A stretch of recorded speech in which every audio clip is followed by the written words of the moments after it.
And I think another very, very important aspect of parenting is the ability to listen to your children.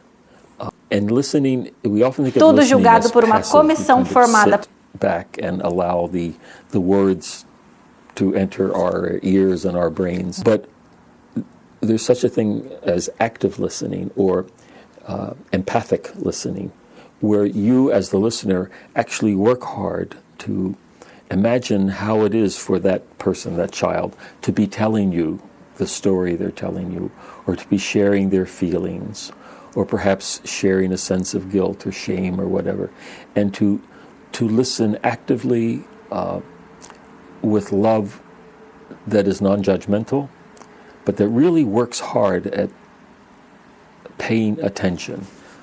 But I think that is one of the greatest gifts a parent can give their child, is that active listening, because listening empowers us.